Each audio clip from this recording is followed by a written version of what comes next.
Mic check, 1, 2, this ain't a bull track or crew, this warehouse 15, but legends speak true. 3 rings on my fingers, gold medals green, but under this armor, life ain't always what it seemed. Yeah, we trained hard, pushed limits, reached the peak, but the pressure cooker boiled, man, so weeks I couldn't speak. Sponsorships. Back to the Warehouse 15, and I am your Grandmaster of Disaster and CEO of Sorry Not Sorry. I'm not going to mention my name because I don't want to get trolled. How you doing, Coach Moreno? I'm doing good. I want to know if I can buy some stock in that new company, Sorry Not Sorry, because that shit's going to blow up. It's going to blow up. It's already blown up. I need a little bit. How you doing, Mr. Bronze TJ? I'm good. Bronze TJ, a little bit elevated today. We were talking a little bit, but I officially found my gym and location here in North Carolina. So Congratulations. I'm super excited about that. Thank you. Is it in a barn or does it have windows? Does it have paved streets, gravel? So it's a horse stable. It's a horse stable with nice. Yeah, I share it with a couple of cowboys and circus people that perform in the local area. So and good. And then did you do a tooth count? You get any? So no, but I will be bringing peak performance training centers to Charlotte, which I'm super excited about. And you guys know that place means something very special to me. Obviously, the whole organization as a whole, but being able to kind of like form fit that same kind of style, and I got lucky enough to find almost a warehouse style too. So we're doing some good things over here, and I'm super excited. And I'll definitely be rolling out a little bit more details. Well, I'll be waiting. I'll be waiting for my personal invite. Are you gonna come? But if I invite you, are you coming? will show up, and I will come. You guys don't invite me to anything. Coach, you guys get married, you get girlfriend, whatever. Coach, you heard him, right? You heard him, right? He said he's coming, right? You heard him say he's coming? I will come to North Carolina for you. I don't go to North Carolina for any reason at all. Thank you. But I will come to North Carolina for you because I had a traumatic experience in North Carolina, so I try to avoid it. Oh, I got it's fun. You know what? Yeah, I want to go back. Let me say something first about congratulations, TJ, and your gym. I mean, I've been lucky enough to see it. It's a great facility. It's very big. It's got a lot of potential. So I can't wait to go there. Matter of fact, we're gonna have a kind of a nice little international camp right after the Grand Prix Challenge in June. So some people, if you're listening, if you're interested, we're looking, for a few different people to piece it together. We're gonna have a Brazil squad there and some other people as well. So I think it'd be awesome to kind of inaugurate that facility. But I'm happy for you, and I know you're gonna be successful. But Young, speaking of that you should. If the Grand Prix Challenge is going to come, it's only cost $3,000 to watch, so you can go watch. Yo, I saw that. Oh my gosh! I saw the bill. Was that $150 for a minute? No, but 50. Okay, now because maybe I don't know. Because I was trying to remember the other Grand Prix, but $50 a day. Oh my or gosh. $125 for 3 days to watch Taekwondo in the Charlotte Convention. I guess I've always coached and stuff, so I don't really know the price. I remember looking at the tickets; they weren't $50 though. That sounds steep. I've got a lifetime membership, which entitles me to free entry to any USA Taekwondo event for the history of mankind. Is that true? No, it's not true. What are you talking about? After you told me, they can't rescind that. It says for like two tickets for U.S. Opens and for nationals and it doesn't what? say. Yeah, that's what I looked. I looked the other day. Because $800. No, I got my official membership patch. I got my little card. I got a gold card.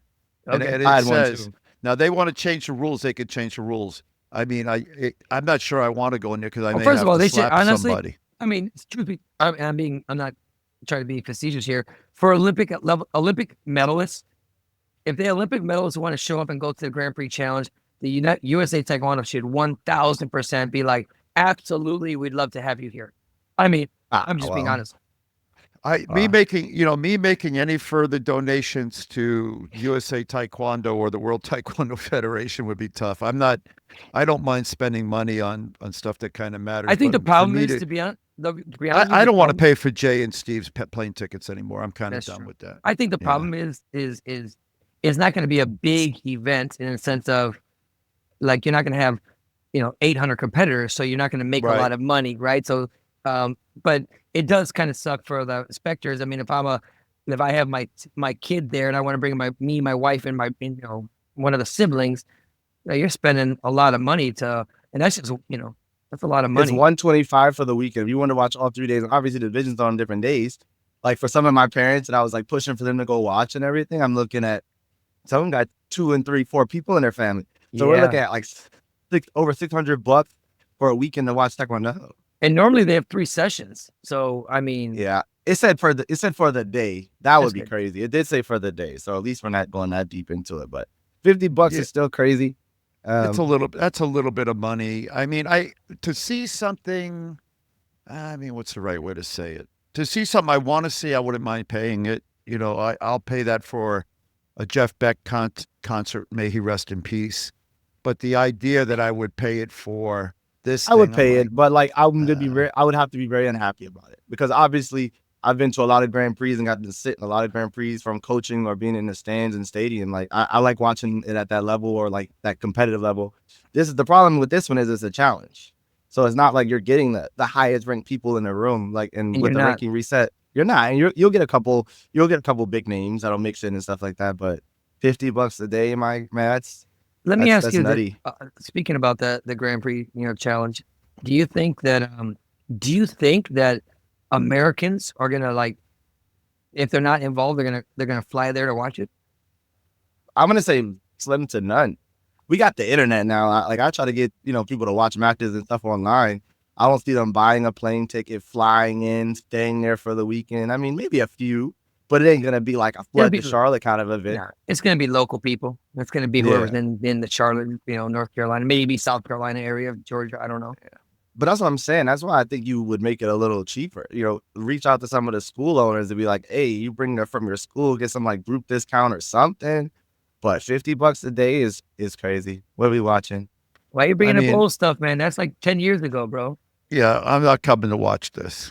I'm not coming to watch. That says nah. Actually, it's illegal now, sir. Yeah, it's illegal, and I'm not coming. I'm not it. coming to watch this. I'm not coming to watch this. This looks like that thing. That process looks like. What's his other hand doing? That's what I want to know. What's his other the hand that you can't see? So I'm just I see that guy right there. That's the Iranian guy that fought for Azerbaijan.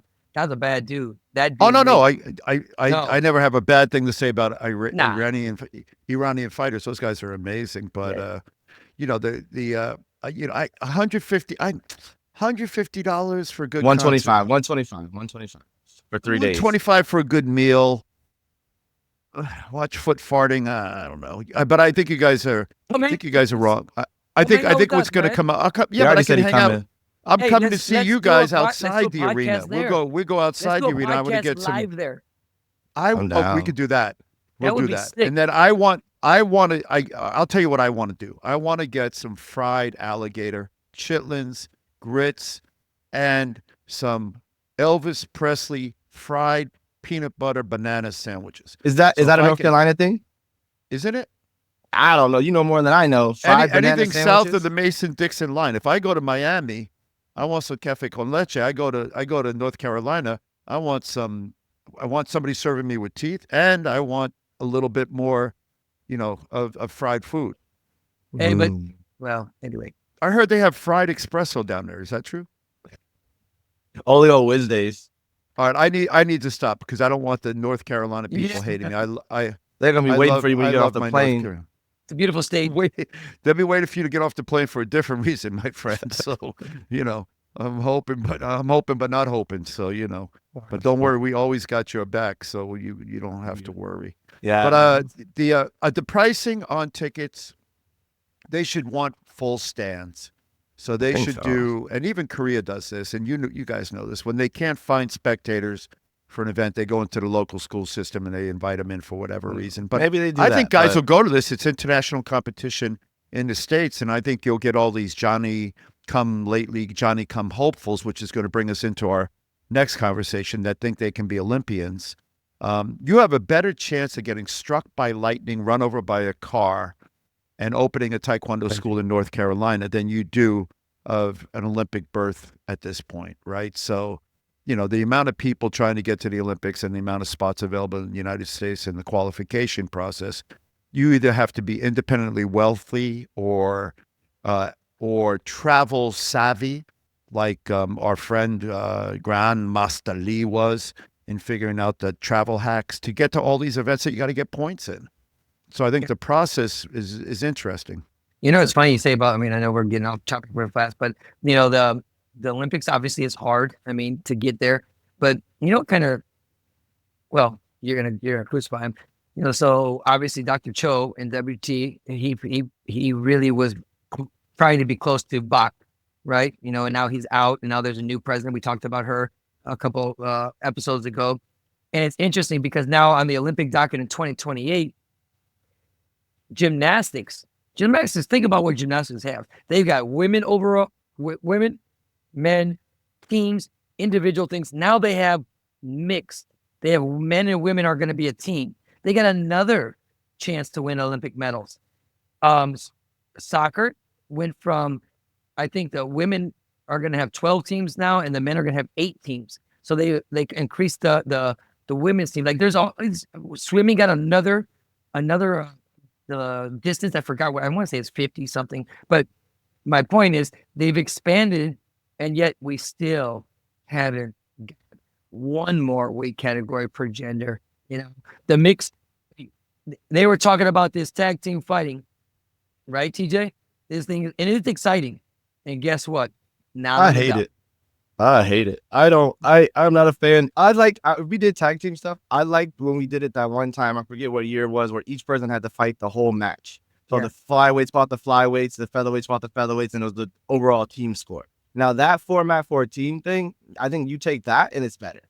I like that better. You know what I mean? It's a little bit more like a real fight versus this craziness. But I mean, I've been to, you know, a couple of these big events, and I tell you what, it's crazy. And it's like, I can understand the fans sitting back going like, whoa. But my point, whether it's good or bad, is not the point. My point is they almost, man, sold us fake stock that that's going to be in 2028 or Poomsae's up. And now here we are, nothing new on the docket. Like, I don't know, a failure on, you know, on our part, you know, on Taekwondo to not have the right connections or doing the right thing to get them in. I mean, as far as I know, I mean, that's sad that we weren't able to expand, in my opinion. Yeah, that's definitely a big part of the problem, though. I mean, he just said it, like the likelihood of you getting there with the number of spots available and the way the system is rigged. the athlete and athlete cap and the coach's cap and all that stuff is going to make it tough. But they have announced the new uniform for 2028. And I know that it was, I don't know if you guys have seen it, but I'll share it with you. That's his favorite picture. That's literally his favorite picture ever. He has that picture on file. That's why. It's behind me. That's why I'm not doing my screen share. That's his favorite picture. You know, I mean, I keep hearing these stories about these amazing athletes who can jump through the air, fly, kick things, and actually really do Taekwondo. Yet every time I watch a match, you know, I see what I see, and I know I don't like to. I'm not slamming the athletes. I'm just saying there comes a time. Kids right now, for example, can't research anymore because they have Google. And soon they won't be able to write because they have AI Google and AI Gemini and all these other things. So once you stop using something, it starts to deteriorate. So when you start changing the paradigm of what excellence is, you lose it. You use it or lose it. And so right now, you know, I hear all these stories about people that can back kick. I haven't actually seen it, but I hear that people can back kick. And as a guy who can back kick, I can tell you I haven't seen anybody actually back kick. I will say this, and both of you will agree. You both know that when you're getting ready for a competition, you don't waste time on true technique. You waste time when we did because it was what scored. But you waste time on what's going to score points and strategies that are going to score points. Now, if that's what you spend 10 years doing, there comes a time when your strategy and your technique atrophies. And that's kind of what I see happening. And I see it happening in my gym. You know, I have a gym where we teach and we have competitors come in, and Coach Moreno and Pete come in and do our high-level training. And our guys, and by the way, we do a lot of stepping. We warm up with stepping. My young 3- and 4-year-olds actually step better than my current competitors. They use, because we do a warm-up, which Jason, you know, my head instructor, was on the national team for the AAU. He teaches at the beginning, and he's actually good at it, better than me. So I was watching my 3 and 4-year-olds, and I'm like, oh, dude, these guys they're good at stepping. My competitors, they're all leaning back on their back leg. Their hands are covering their taint, and I'm yelling at them. I'm like, I force them to do taekwondo, and so When anyway, you come to that's North my Carolina, I think you'll like it. I think when you come to North Carolina, you'll be able to sit back and have a coffee and kind of watch these kids and these people. I'm not going go to the and- gym. No. I'm coming to see you guys. I'm not going to the gym. Afterwards, No, we're gonna I'm have a not little going. camp. You're not coming No, to my I'm gym? not going to the. You're not coming to my gym? I'm coming to your gym. I'm not going to a taekwondo event. No, I mean, like, I'm not going okay. to the. I'm not going to the. I think he's the talking Grand about Poop. training. He's talking No, about I'm training. coming to see you. No, I'll come in your Okay. gym, and I love you guys. I'll come to your gym. I'm not going to the Grand Poop. Yeah, If no, I want to just- see a Grand Poop, I just I'll go on the internet. The which brings me to my next thing. A shout out to my boys in Ithaca.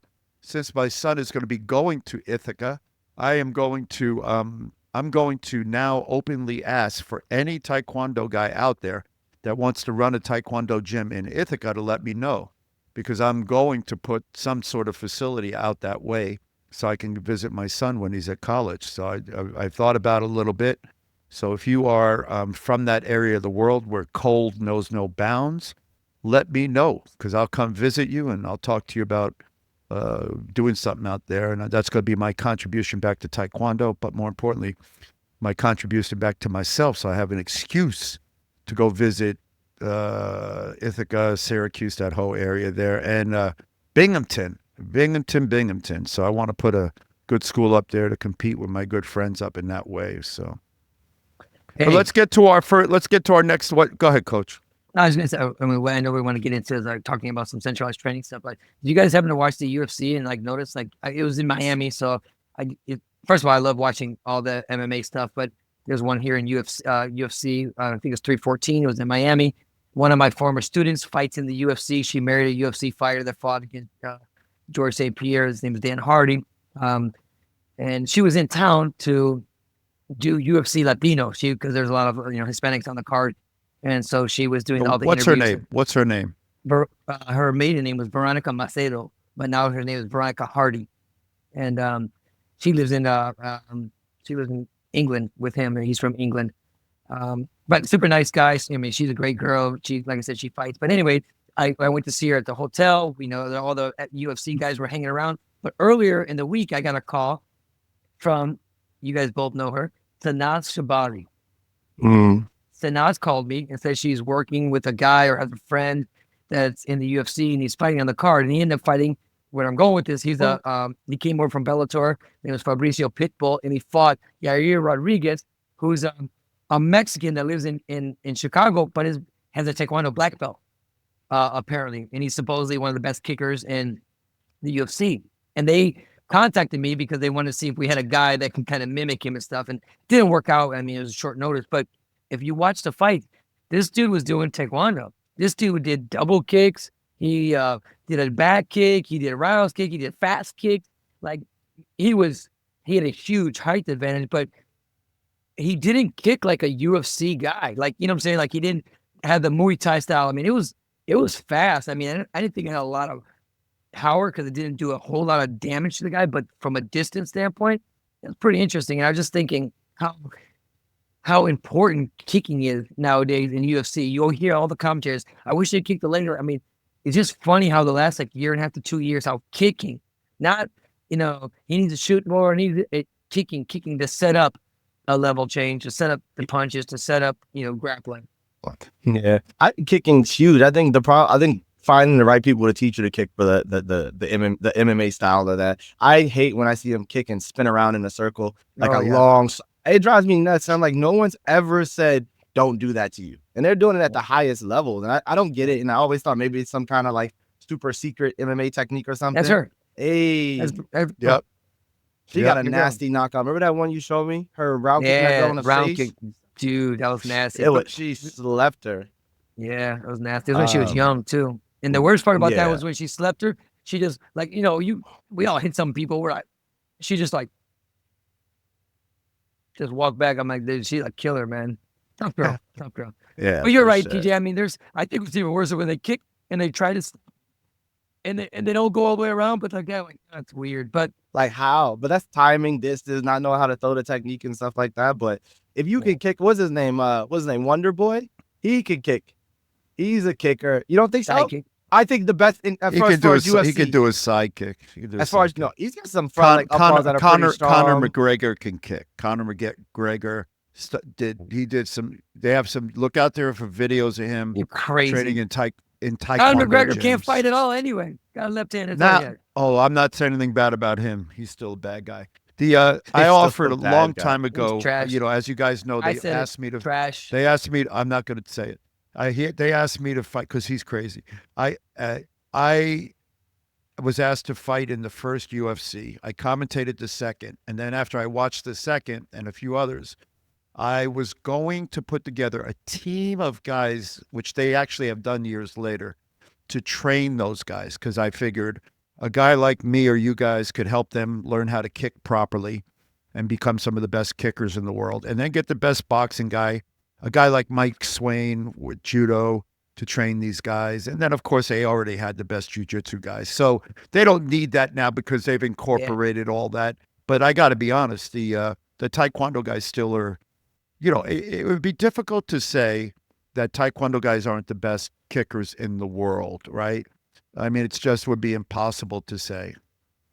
So I think, honestly, UFC people like, I don't know. Do you remember the name Rick Rufus? Yeah. Oh, he was a bad guy, man. Yeah, I know. Yeah, he was a Rick kickboxer, Rufus, but I grew up with him.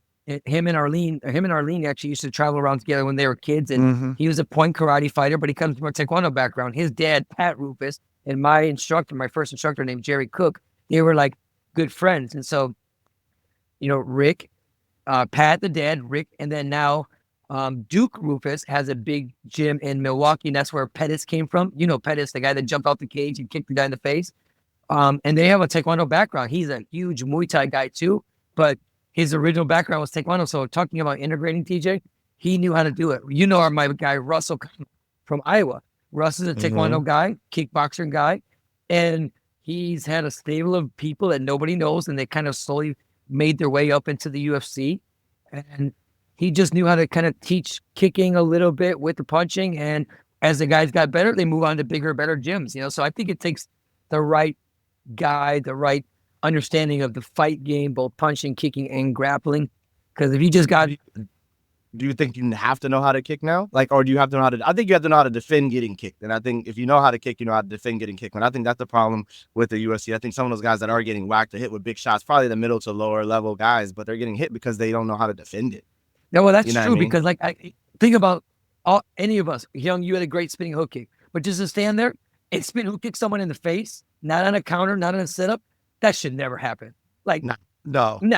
I mean, getting up on front leg in the face is bad enough, but like a big spin. And so you're right. Sometimes somebody spins and these guys are like, and all of a sudden they're just like, hey, you're getting cracked off the line, dude. And it makes no sense to me. I'm like, you knew exactly what angle it was coming, where it was going to land. And they're just like hands down, looking the opposite way. Yeah. But I will say this, these guys, the MMA guys for sure are tough because, anybody that can get elbowed in the face and just look at you, they get my respect. You elbow me in the face, I'm going to lay on the floor and cry. So, me too. Yeah. I let nobody punch me in the face. They take those guys are abuse. They're nasty dudes. They're rough dudes, and they train hard.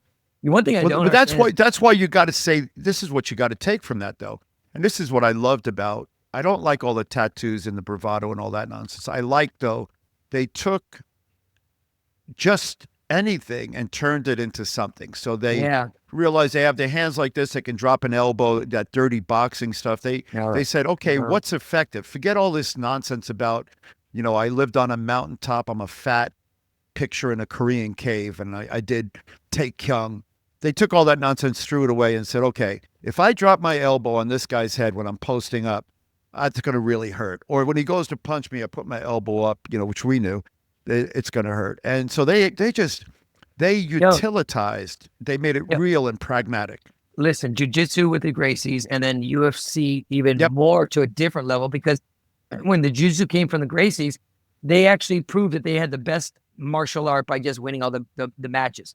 But UFC has even MMA has even eclipsed just jiu-jitsu because the best base for MMA right now is wrestling. Wrestling. It's not judo, not jiu-jitsu. Ah, It's wrestling because these dudes are so strong they can hold Yep. people down. But Yep. to your point, you're exactly right. MMA screwed martial arts because now if you just do taekwondo, you just do jiu-jitsu, just do kickboxing, just do kempo, just do whatever, it's only one little part of defending yourself.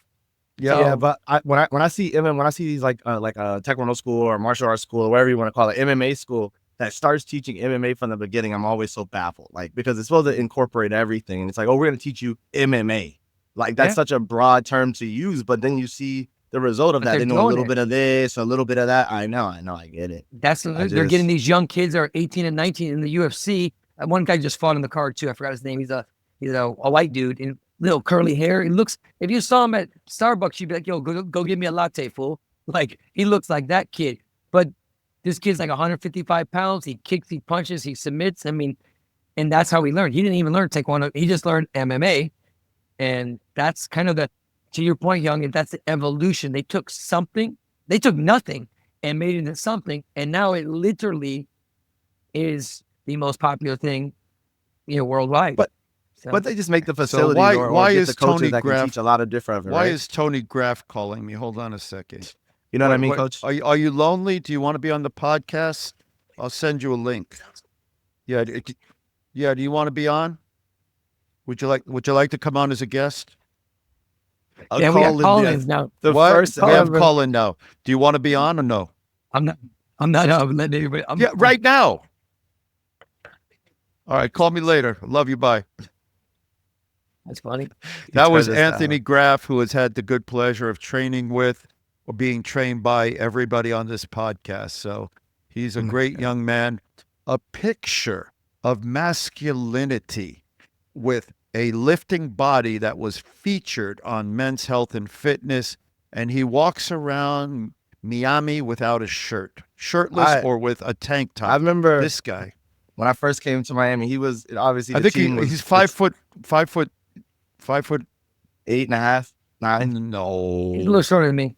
Little short. I don't know. Yeah. But I remember coming there and like I always tell people I appreciated the welcome that I got. I remember as soon as we got there, we were doing some kind of warm up drills, and me and him ended up fighting up and down the floor. But he kind of set the tone for me, and I think at that point in my career, I needed someone like that. He just came. He showed up, he trained, he worked hard, he wanted more. And if you weren't there for the same reason, you avoided him.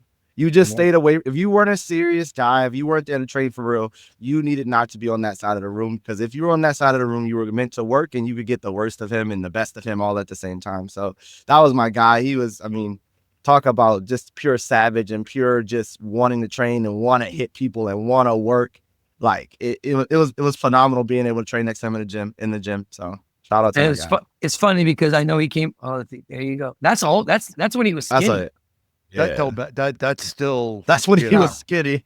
Look at his neck. He looks like Jason Statham. I'm waiting for him to save the world. You gotta look at it. Get the Isopure picture. Isopure. That's the one where he's holding the Isopure advertisement.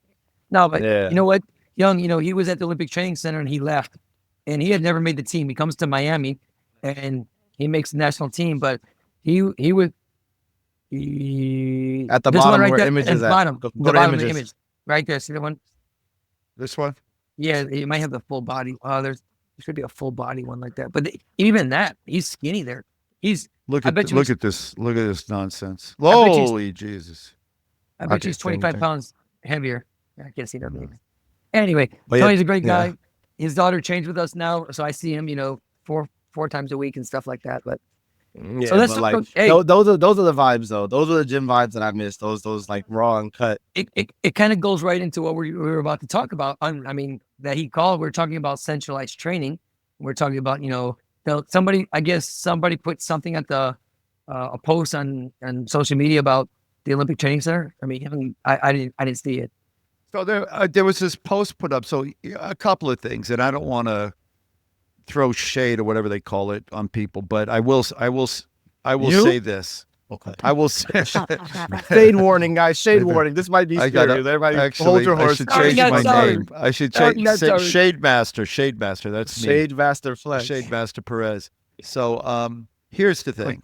Good with you. And you got to always remember this. Everything is temporal or time based. So if you want to talk about the greatest fighter or the greatest basketball player or the greatest this, and you say, but if he fought him in this day, so it's all time based. Like Rocky Marciano, whatever his name was, versus X, Y, and Z. So you can't really say. But what you can say is at the time, if you want to look at things in time, that's one thing. So there was a post put up recently about the grand old days in the amazing Olympic Training Center and how it developed athletes and how it had so much success. Now, that's a time-based thing. And so what I will say from my experience as a guy who was there when they started the program, I was there when they started the program. I was at Was the it Olympic 86 or Training 87? It started, I went to the Olympic Training Center for the first time as a regular athlete. The first time they had us there, I was in the first batch of people that actually went there. In 1985 was when the first time they allowed Taekwondo to have athletes there, and I was there for a camp with Mike Kim, Canada from your area, all those hoodlums, Errol, whatever his name was, and a lot of great athletes, and they were all the second, third, and fourth place finishers at the national championships. And we had a camp there, and from that camp, I made the national team the next year. That and a few other things. That was the first time they had it. That next year, they made an application to get beds at the Olympic Training Center, and that was the first time they had a team there. Other than that, the only time you went to the training center was when you were preparing for an international competition. So to be clear, the first group of people that went to the Olympic Training Center, which I was offered to go, and I chose not to go, and they wanted us to go because they wanted us to train with the resident coach. Our best coaching was at home. Our best training partners were at home.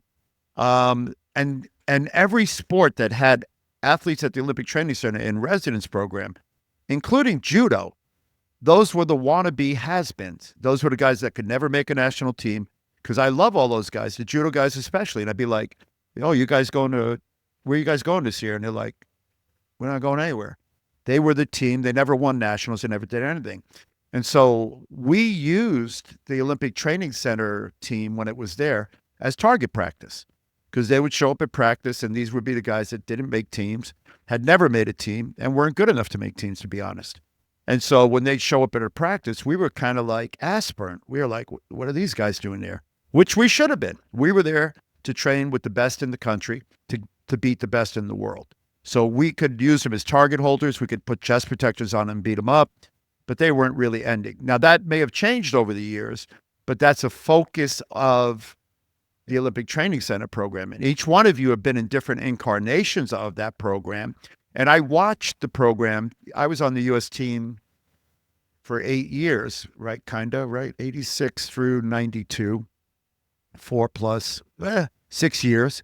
And I watched the program evolve so that guys who did make the national team would move to Colorado. And then they were already on the national team, and then they went there to train. And you guys probably did that at some point. Yeah, perhaps. I had two team members that actually went 1 year, they graduated, the next year the other one graduated, and I was kind of in line to kind of follow them up there. But I think about it now, it was the thing to do at that moment. Like I said, two of my really good friends were going out there. You know, they were building a young team, I guess. But well, who was the coach? Who was the coach? What's his who was coach when Arnell and Anthony and them were out there and all? Yes.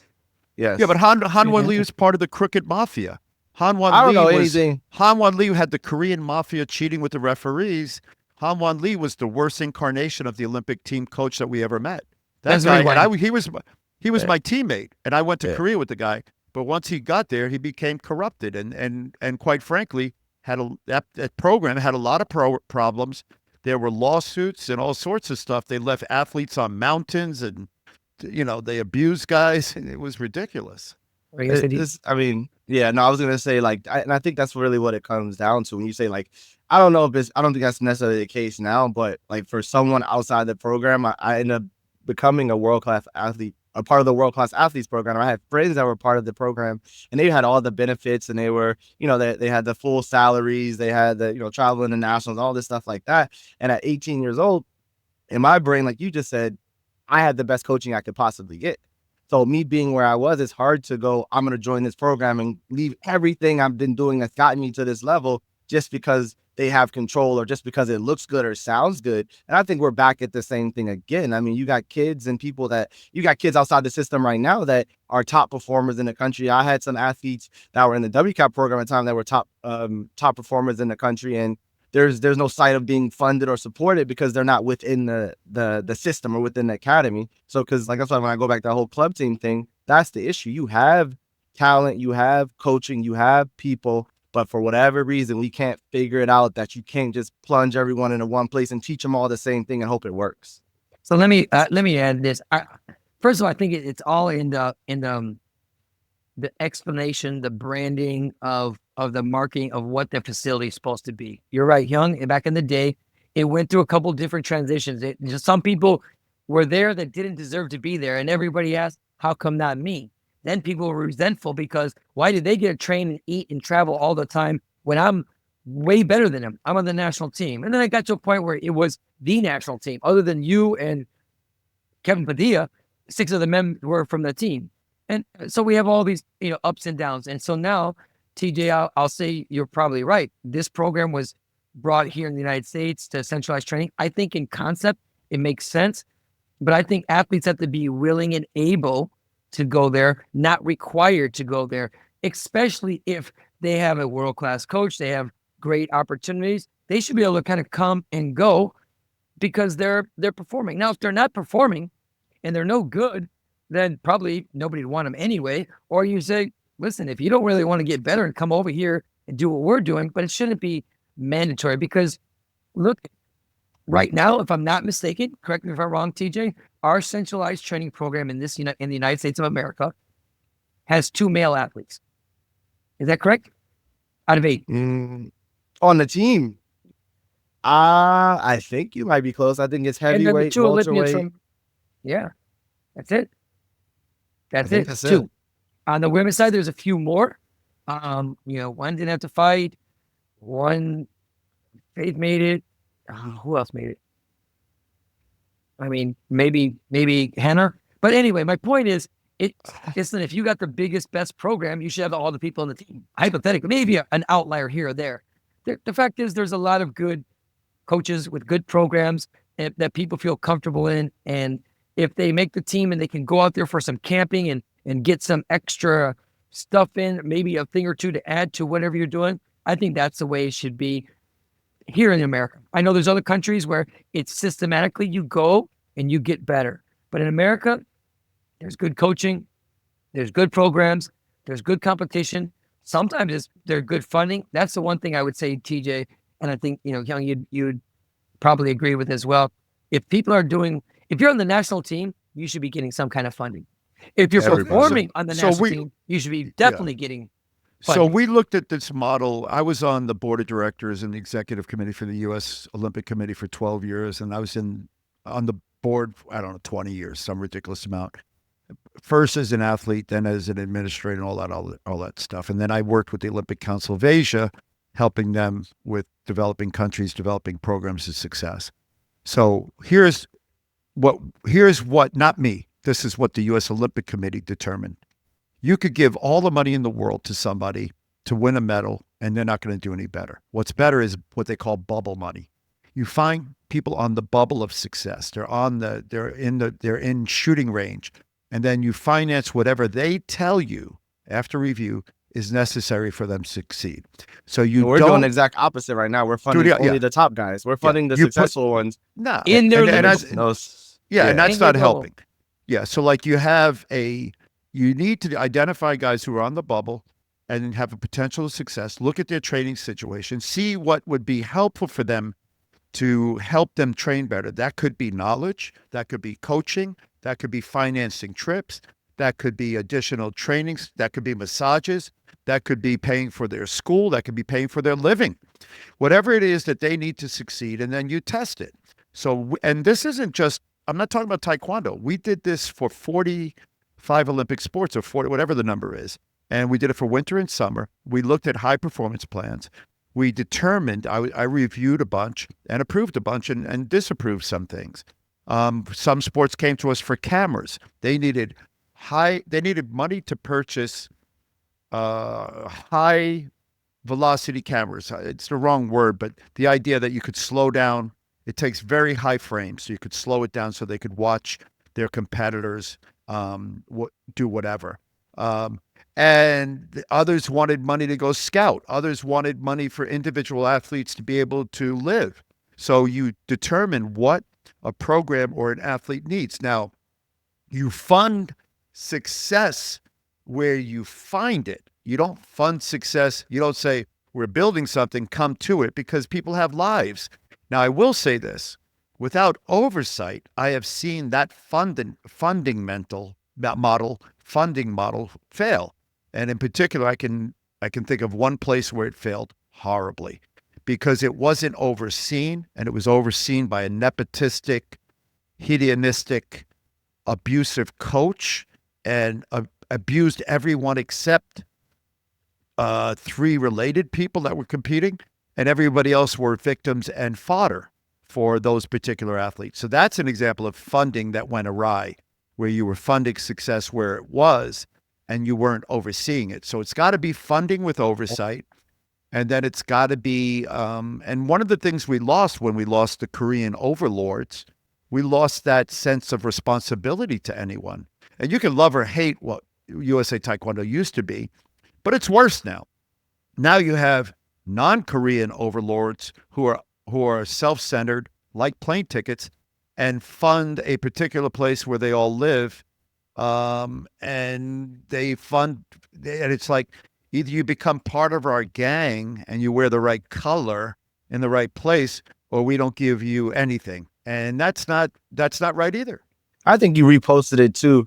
It was I think you wrote something about it, like when they were like, oh, it's fun to see our young guns out here competing. How about you guys fund our young guns? How about that? I'm going to say we under-supported this under-22 team. You got teams in the Pan Am region that have 6 people, 7 people, 8 people qualified for this event that could potentially get you to a Pan Am Games, that could potentially put you on an Olympic team. So obviously you guys have heard me say the juniors need to be funded. But like, if we're focused on this under-22 range, and it's an opportunity for those kids to be in a position to make an Olympic team, how did this go unfunded, unwatched? I watched countries.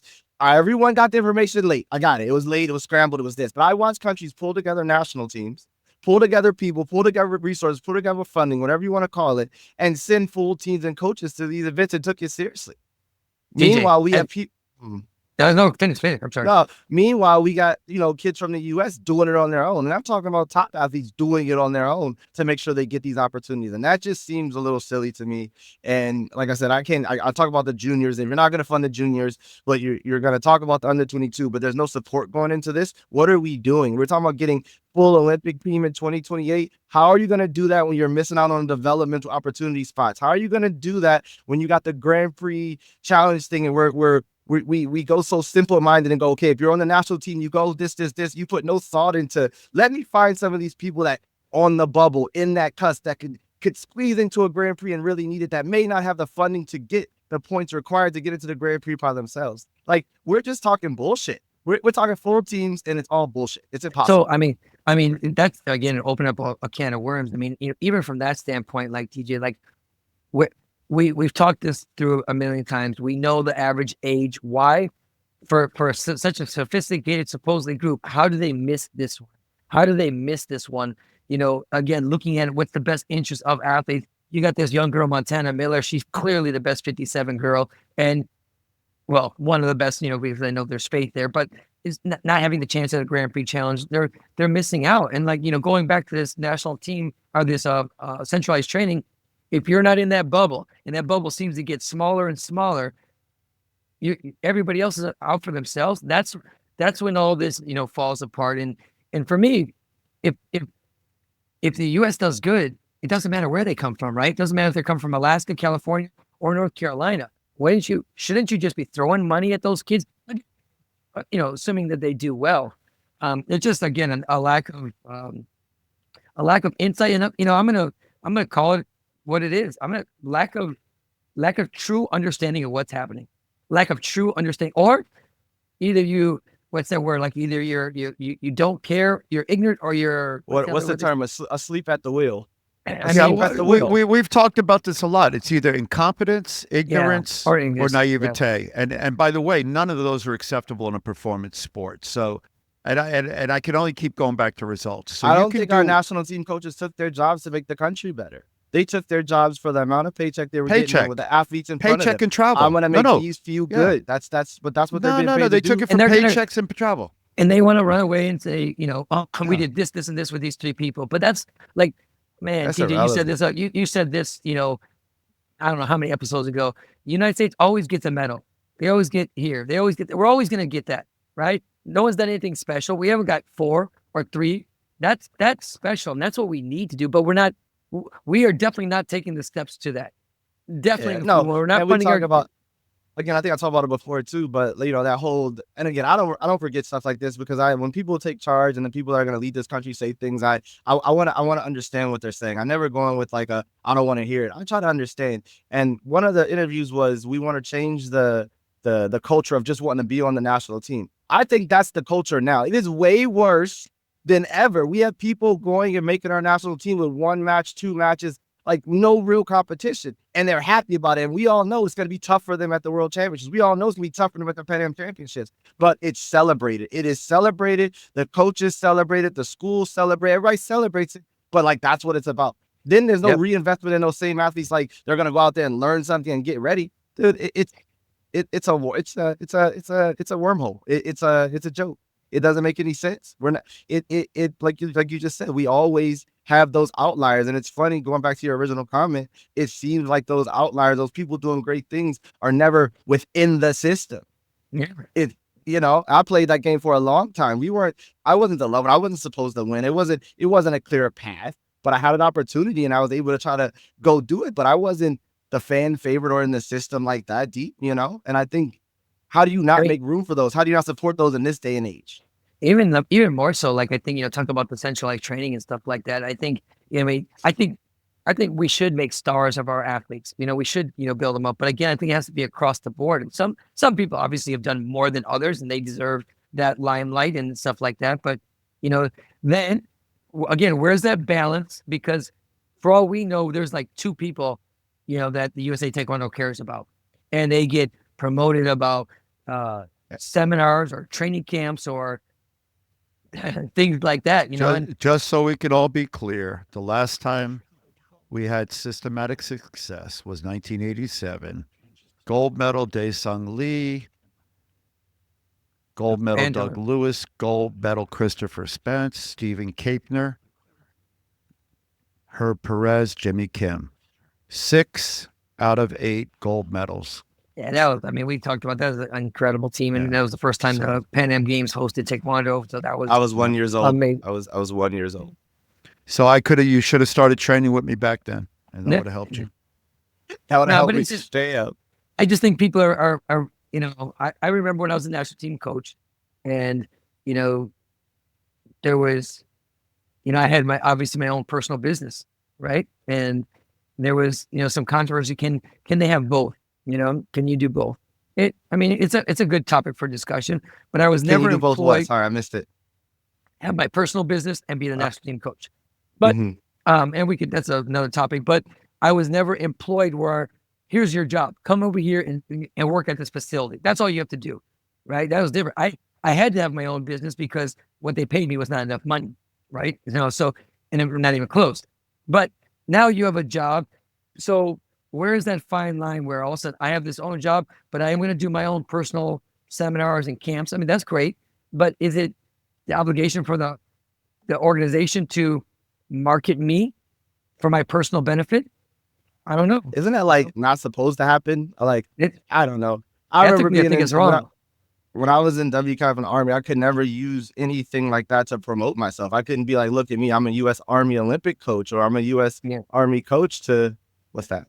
Heavy favorite, competitor, and the young American. A match that was close, ultimately wound up in Yeah, controversy. I like this video We pick it though. up in the second I of want to 3 see the rounds picture. with the voice of Greg I Lewis. want to see his face. At Changchun Gymnasium there. That's the face. Be a part of I this don't- and you gotta see let it some of run. these world-class Look athletes, at this. not Look only in at my this. sport, but every other sport here. And I just want to be. I sound like a little rabbit, a little mouse. And I want to win. And I want to. And me That- and that's me and Camila, Vanilla 100%. Ice. Vanilla Ice. Come on, what's going on, baby? You look good, I had but that this hair before was- Vanilla Ice. dude. I know. Vanilla I Ice was. was in I the was there. 90s. I was there That when was it was 80s. created. People, that's a story we got to tell one day. That was you. Hey, I want know, you see if you doing what can go to do. the end. Just real fast. Check out. Yeah. Let's see if you can see me doing the interview.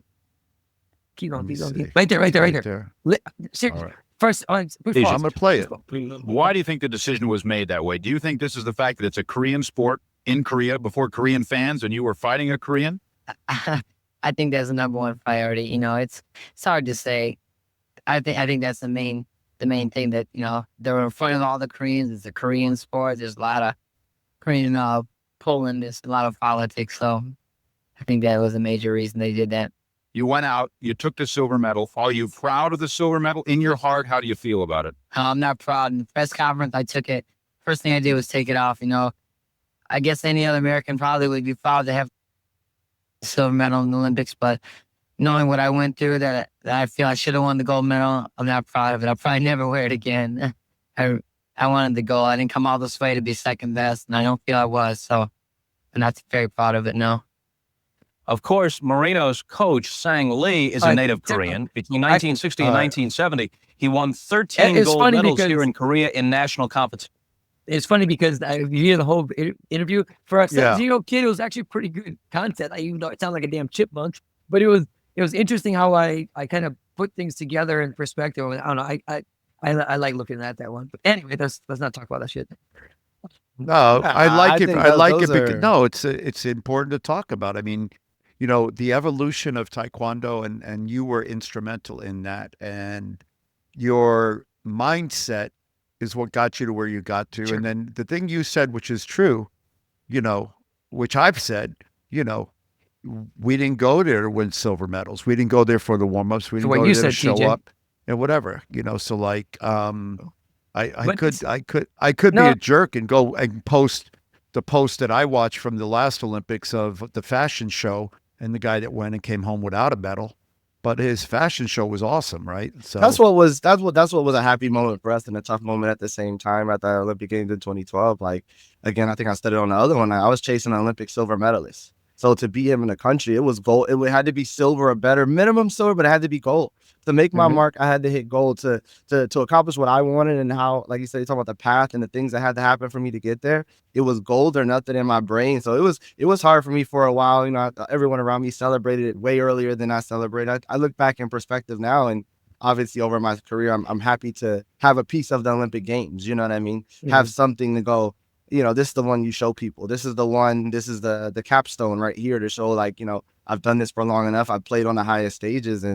But yeah, we went there to win. And I think that's my main point. I think we haven't progressively gotten any better. It's like you just said, I think it's become tougher. I think the world is caught up and surpassed us in performance, in training methods, in support and funding. And I'm gonna say it every freaking podcast, until we start funding our juniors and they feel important to the system, that they can be developed at that age, you will lose them afterwards as soon as they get to high school. Why would they stay? What would draw them to stay? What's the appeal? If you're not in the room, if you're not being supported, if I'm making a national team, I'm paying my way to the events, my parents are paying my way to events. I heard parents in the stands, and it was funny in the moment. We're at the Patu tournament, the sub-22 thing. There's a parent in the stands making a joke. He goes, "Man, this sport sucks. Why didn't we choose soccer?" So his daughter won the match, by the way. And he's going, "Man, this sport sucks. Why didn't we choose soccer or something?" And I laughed. And in my brain, I'm going, look at this venue. We're in a venue. The holding areas outside. We're crammed in here. They're stopping in the middle of the matches. I mean, why would you? And I think within the U.S., it being such a big sport and a sport that's deep to my heart, obviously, you know, you told me that thing about being a lifer. I think I'll always have some involvement in do Taekwondo. And to see it at this state is just silly. We're not, we are a third world country at this point with a little bit of money and a room to support a few people. Well, speaking of that, after our conversation last week, all of a sudden we all have schedules. 2 events just got canceled, right? In June, the Pan Am Championship, or Pan Am Open, and the Dominican. I mean, I don't know whose fault it is. I don't know if it's the country's having, financial things, but like, dude, it's They April need to stop 15th. prioritizing money and make a system, make a season. We need Yeah. a season. Give people the same tournaments across the board, 12, 15, whatever the number is, and only allow those for the year. Stop just padding our pockets and going, okay, you can have one, you can have one, you can have one, you can have one, you can have one. We just watered down the system, and medals earned aren't really that big of a deal anymore. There are a few points in our pockets, and we wait till the year before to try to fill an Olympic spot, basically. That's what it feels like to me. Maybe I'm wrong. Yeah. So if you don't have a systematic approach to your process, you're doomed to repeat the same mistakes. So I don't believe there's been a systematic approach towards athletic development at all. And as a result, you're going to have random and myriad results of randomness, and it's going to atrophy. So the I got a question muscle, for you after yeah, this. the muscle do you- for winning, Right. for winning has atrophied. So anything you don't do repeatedly and understand and learn from your mistakes. So, I've been talking, I have a book that and Coach has seen this book when I was young.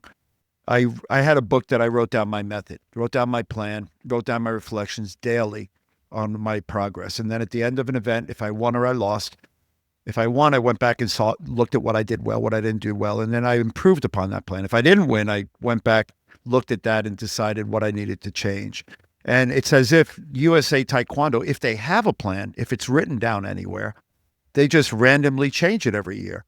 And proof is in the pudding. Listen, in a country of 330 million people, which I say endlessly, give me their budget. Give me the budget. Make me CEO, and I'll guarantee you results, because 3 things will happen. 1, I will fire everybody that doesn't perform. 2, I'll fire everybody that doesn't show up, work to become incrementally better on a day-to-day basis. Number 3, non-performers will exit the building. At that point, you can hold me responsible. And by the way, you don't have to pay me. You can pay me if we win. So that's number 3. As a CEO, if the corporation doesn't perform and it doesn't do its job, which its only job is to put people on the medal podium, they need to figure out how to do that. And as part of that process, everything else will work. Now, if you do that, you'll get success. If you don't do that, you'll continue to have guys who don't. So right now, after the last Olympic Games, they should have came in, fired everyone. Everyone. I was going to get to that. associated. I was going to get to that. Like this year, I mean, let's be honest, the USAT is going to have a big bump, I think, at nationals, because AU's had some turnover. There's some. It's in Salt Lake City. Watch, they're going to get a bump through no benefit, through no structure or earning of their own. To no credit of their own. Right, To no right, that's credit one. of their own. But Yeah. I was going to go like, I mean, in TJ, I hate to beat a dead dog. 18, 19, 20, 21, 22, 23, 24, we're in 25. Through 8 years. Is this pipeline, is this national team in a healthier situation than it was 8 years ago? They should have a full room by now. Let's be honest. Like, let's just go to the bottom and the minimal thing that we can talk about. They should have an entire full room, 8 men, 8 women. It should be a solid team. They should be taking over the world at this point, because when is this plan to take over the world and dominate in 28? Dominate. When does this So, start? What? When does this start? I So why mean, don't like they? you just said, what? I don't know. Is it the system? Is it the, like you said, the lack of information? Is it it's the hand picking of the people that are winning? Yeah, it's the people, like you said, you have to be willing and want to go up there. It's the discounted, it's the discredit of coaches who actually can train people outside of their system, as opposed to instead of empowering them and like going, hey, I'm going to give X athlete this amount of money. I need you to send me a plan and show me what you're going to do with this money for this athlete, and entrust the coaches to put their guys in a place. At least let them disprove them wrong or prove them wrong. But we're not even at that point. We only fund the people in front of us. We get people to come up there. We travel around the country. We spend some money on them, and we call it building towards success. That's what we're But you doing. know, it's They interesting. they bet on the wrong horses. They bet on, and what I mean by that is they bet on the wrong horses. They bet on the wrong group of athletes. They bet on the wrong coaches. I don't even And think this that's is like it. they're playing. Hold on, they're playing blackjack, and 50 cards have been dealt, and you've seen 50 cards, and there's 2 cards left, and they see 4 aces on the table, they see 4 tens on the table, and they have a 2 in their hand. But And there's even 2 if they were going to cards left. repeat, but even if they're going to repeat the system, you know, we talk about that, the Obviously, I don't play blackjack. obviously, you know, that the self-named Black Ops team, when that was a joke, you know, they came in, they got a bunch of 18, 17, 16-year-olds and did a thing with them, right? So even if that was the system of success to repeat the system, we've missed that boat because we don't support the under 22 as a team, as a country. We just kind of have people go and then put up a post going like, it's great to see everyone compete. That just seems backwards to me. Now we've moved on because we've already sold everyone. We need to support the 17, 18. You already said this. And now we've moved past that. And these guys aren't important anymore because we have this room that we've chosen. This is who we want to work with, or this is what we're going to do, or this is the only people we have. I don't know what the reason is. For me, it doesn't make any sense. I think we should have at least a full 16 people in a room on a daily basis. If, you know, this is the system, this is the funded system, this is the way and all this stuff like that. But the reality is we don't. And I don't get it. I'm not trying to be like, you know, I know it's brag. not easy, but like, No. if that's the bottom, right? A full team in 8 years. There was a CEO a couple CEOs ago asked me, he's like, I want you to do what you do with your organization for the USA team. And I remember going, why? Why would I give you like my whole model and blah blah blah? Like, and again, I'm now just talking business. Well, how does this help me? Why would I just? I do a lot of good things for people, and I have a do the right thing model. But I'm not just going to give something to an organization and say go. But one thing that I'll share is, TJ, you know firsthand how I partner with the people that become part of Peak Performance. I don't mandatory make, if they want to come, they can come. But I'm certainly not going to be like, if you don't come, screw you. I mean, look what I do with Evan, a Paralympian. He lives in Michigan full time. But when it comes to Olympic time, he comes here. Sometimes he comes with his coach. Sometimes he comes by himself. And when he's done, I send him back. I'm not looking for a pat on the back. I'm not looking for, hey, it's my guy. That would be what the organization should do, and partner with the Terrence James of the world, the Sang Chas, the Joe Whitworths, the coaches, you know, that I'm missing right now. They should partner with them so that they do feel like we can come and we can go and we're going to be celebrated, rewarded, and funded. You'd get a lot more. But they haven't. 8 years in, they've done just the opposite. They've discredited. Don't be with Peak. Don't be with Terrence. Don't be with Juan Moretto. Don't be with this person, that person. And again, I know I'm making it personal and it shouldn't be that way, but I think that's a microcosm of where we're at right now. You know? Yeah, you're labeled I don't know what that is. I can't see it. You're labeled I can't see it. the bad guy. Like, even I've had so many people tell me, hey, I'm gonna reach out to you next week. And I think the reality for them part of the time, like I said, sets in, and that's why I have my training facility. That mold has to be broken. Like you just said. Look at this betterment picture. This not a sad picture. Can you see the picture? Oh, that was a pen and games. That's Don't matter. This is a sad picture.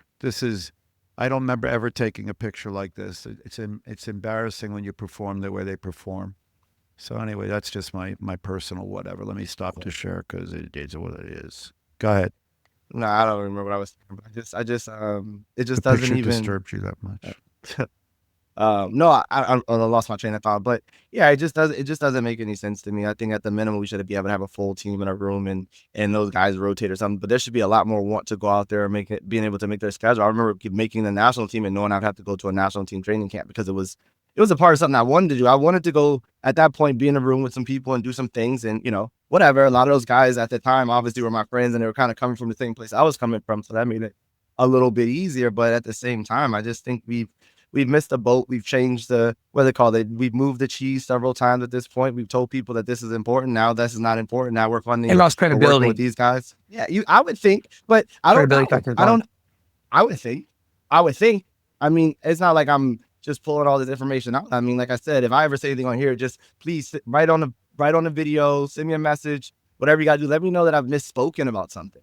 But the funny thing is, you're not trying to attack anyone's character or anything like that. You can say that we can debate about their level of competence in a position or whatever the case may be. But the truth of the matter is it's not a personal thing. We're just kind of, you know, you like you said, you're going, you know, data that you've been able to collect and being able to see. And that's why I said 8 years into this, you know, where are we at right now? And listen, look at me, the 17-year-old Juan Moreno, when I told someone asked me something about competing the other day. I said, no, I don't miss fighting them. I said, but I loved the big match. I wanted to go into a room when I was a kid and I went on the state team in Illinois and there was a bunch of, 25-year-old guys. I'm like, I want to be in here to see who I can fight. I wanted to go to Korea. Like I was never the best, but I certainly wasn't afraid. Like I literally wanted that. And whenever that opportunity presented itself, I was the first one in line. Like, even with you, I want to fight with you. I want everybody, but people aren't like that anymore. Going back to that silver medal thing, of course, I'm extremely proud to have gone to the Olympics and have a career. But the first thing I think about to this day, when I introduce if someone wants me to talk about my silver medals, is I lost.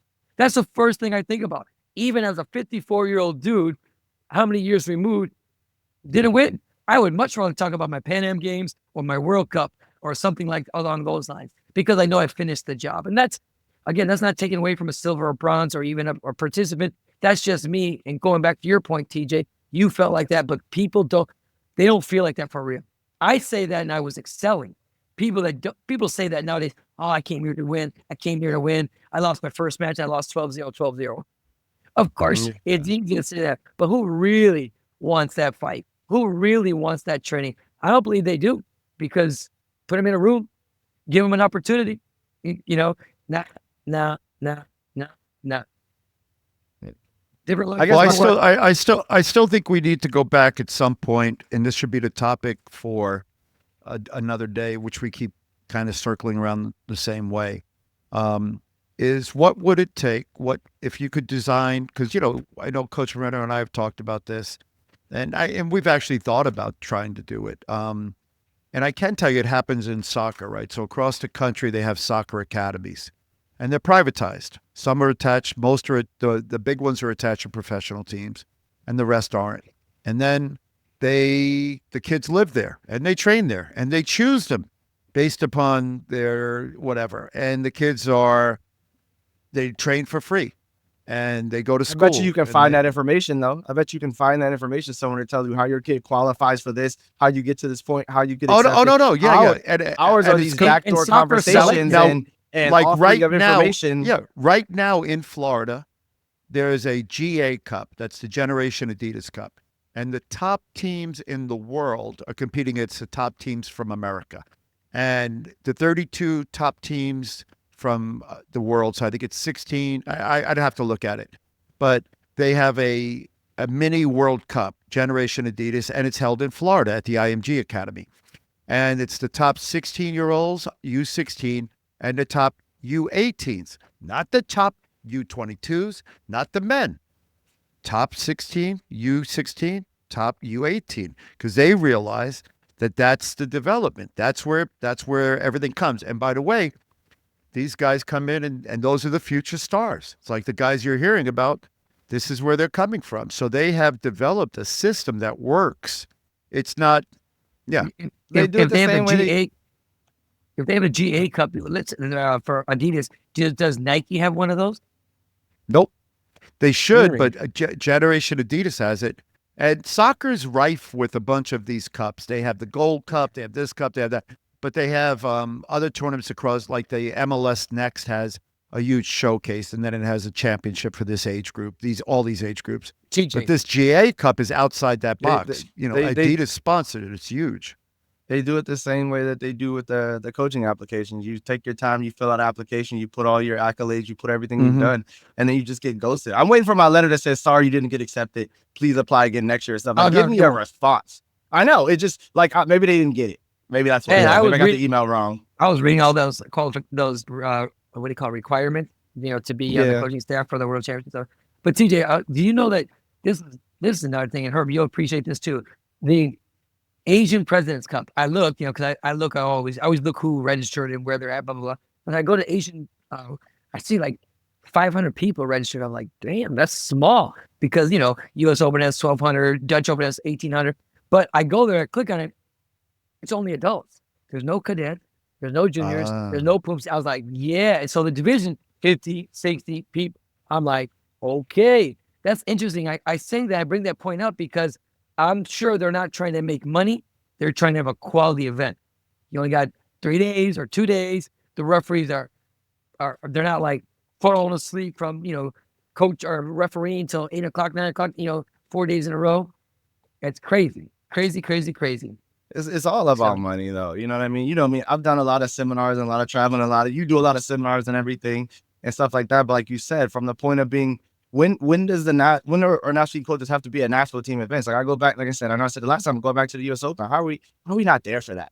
Like I just feel disrespected. Just simply like how is our big guns, our shield not there for that? Our quote unquote guy that's supposed to be teaching people, they're not there for that, or leaving the team trials early with guys that are trying to make the national team. How are you not there to support those guys? And then you guys want to point the finger at people and say who's detrimental to the program. That guy's detrimental to the program. How about that? That guy's detrimental to the program. Am I wrong? You're prioritizing other things when you should be at work, putting people on a national team. But you got family matters. You got to go do this. You got to go do that. Don't tell me that they've done a. I know you guys. That guy's detrimental. You guys don't stay up to speed. You don't stay up to speed on this stuff. But USA Taekwondo has launched its new water bottle campaign to finance. Cheddar, baby. Hey, but real question though, I was gonna ask you before this. We're running a little bit over, but as far as like the funding for like the juniors and stuff like that, are there no like I know you know a little bit more about the USOC or wherever they get their money from and all that stuff. Like, is there no requirements to fund grassroots? Like, is there no like so they put together a high performance plan. In it, they say this is how we're going to fund success. So if there's any, and part of the problem is the USOC has lost its volunteer structure. So now you have administrators, of which Jay Warwick was one, writing plans for success. And those plans are visualized by them. And they say, here's what we want to do. And then if somebody's paying attention, they look at it and say, oh, that seems like it might have an impact. That means you have to understand where you're lacking, what your plan is to get through that lack. So if I were the USOC right now, I'd be looking at the fact they're not putting any people on medal podiums. And I'd say you need to identify your youth athletes and fund and finance them. So the answer to your question is they probably didn't ask for money for that. And they probably said, we have enough money, we'll fund that ourselves. They probably asked for money. But nobody checks? They do check, but they'll say in their high performance plan, we need additional money for this. Their plan will say, we have a sufficient pipeline of athletes. We have sufficient money for them. We have a sufficient structure for them. We need money for plane tickets for Jay and Steve to go to Korea and drink soju and get massages. So they won't write that in that way, but they'll say, oh, we got to go to an international meeting. So the question is, if somebody were to complain to the USOC and say, I noticed that they're not funding the developmental pipeline and the athletes are struggling and are moving to other sports, then somebody at the USOC might start to pay attention. At least when we had volunteers like us, we understood what we needed. Athletes were involved, and we said, oh, there's no money for this? Go ahead, Coach. I do know that, like, I mean, again, from before, the USOCs, when they look at the NGBs, they're like, we're taking care of your high performance program. It's your responsibility to take care of your development and program. So, your grassroots. For example, in Brazil, I mean, hopefully we'll do a podcast. I'm going to be going to Uzbekistan. We're taking some of our high profile Olympic level athletes. We're taking 4 athletes that we think are going to be potential for 2028 that have. But it's got to be in your plan. In other words, what you're saying is correct, but it's got to be in your plan. In other words, when you give them the high performance plan, you say, here's our pipeline. I understand you're only funding this. They're not going to fund your grassroots development. They're not going to give you money for posters in local schools, but they're going to say, what's your plan to get people in the pipeline? This is where I'm going with this. As I was saying, TJ, like, they don't mandate that for us, but these guys are going to go. They happen to be going to the U22 as well, right? So they're going to go to the Grand Prix Challenge as well. Like, we've made a concerted effort, take these kids. Maybe they get smacked up, but we just believe that they have the potential, just like we did with Enrique and Maria Clara. But my point is, it should be part of the plan. You should be part of the plan, and it obviously isn't. How is it not when you know the age of Olympic medalists? You know the pipelines has to be developed. You know all this stuff, but it doesn't seem to be part of the plan. If it was, there would be money there for them. If it was, there would be a concerted effort, to get them from A to Z. There isn't. And that in itself is just disrespectful. Like I said, they're paying for none of these kids to travel anywhere. They get a shirt and short. That to the World Championships, Like I keep trying to like rationalize. I'm like, okay, maybe not to the Pan Am Championships, maybe not the cadets, all these things. But like, I think the cadets need to be funded. Obviously, the juniors need to be funded. But like, we're not funding them at all, like $0. When again, like That's I said, tough. you have organizations that are developmental organizations paying more money out for these kids to travel and do things. I don't get it. What is that? Get ready, baby. It's not moving on my screen. I hear some music. Just wait for the music. We gotta work on our graphics. Yeah. Here it comes. Hey, Is that Juno? It's my big All right. job. what are you playing? That should be our theme song. Oh my god. That's so fun. Oh my god. That's were those crabs? That's Prodigy, man. Prodigy, baby. That's Prodigy. All right. Well, we've been all over the place today, but it was obviously fun. And, Well, I sorry. think it's been a great. Well, you know, it's not supposed to be what it's supposed to be. What it's supposed to be, right? Right. Can't be Yeah, anything more than what it's 100%. supposed to be.